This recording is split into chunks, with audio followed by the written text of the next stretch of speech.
Dachee gubbaatti, dachee keessaa fi garaa galaanaa jalatti illee somni amma kana ga'u waan uumame beeku natti hin fakkaatu. Kan hin qalamee gaafa waxabajjii 15ti. Ergan qalamee booda nan du'e. Yommuu warri na qale na ajjeese sun narraa siqan ammoo a'aa jedhee lubbuu horadhee ol ka'e. Yommuun ol ka'u ammas deebi'anii na qalan. Gaaffii gaazexeessaan gaafateen waan duute seenii si dhiisanii deemanii jedhee gaafate. Namichi akkana jedhe, lakki du'eera malee du'uu du'eera. Duunaan na dhiisanii deeman. Ani erga namicha kanaati waanuman miidiyaa jira kana irratti argu tasa amaneen beeku. Sobi guddichi lammaffaan Addaamii fi Heewaan jannata keessatti afaan Amaariffaa haasaa turan. Soba sadaffaan gurbaa kana bara 1969 ulfaa'een bara 1987 da'e. Waggaa 18 gadameessa koo keessa taa'e. Dhalatee waggaa lamatti qotiyyoo camadee qote. Sobi guddichi arfaffaan naannoo Amaaraa bakka Daangilaa jedhamutti daa'imni maataba yookaan kirni mormarraa qabdu dhalatte. Juntaan eelee sibiilaa ibidda irratti ho'ee diimatee jiru gubbaa kortee udaan irratti agde. Soba ja'affaa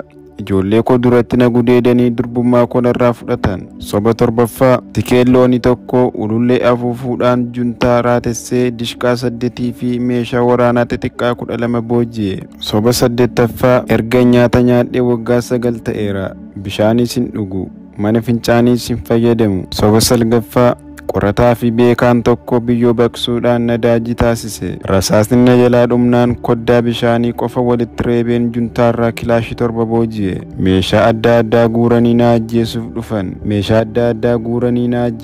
Balbala manaa cufnaan gubbaa koranii karaa baaxii gadi natti seenan. Mana baneen baqachuu eegale. Kallattii sadiin na waliin fiigan. Tuman fiiguun galaana tokko cina ga'e. Galaanatti nu taale. Afaanii fi funyaan koo cufadheen gadi dhidhime. Bakkan gadi seene sana daqiiqaa 10 na barbaadanii na dhabanii deeman. Ergasii akkuma bishaan keessa dhidhimetti daqiiqaa 50 tureen ba'e.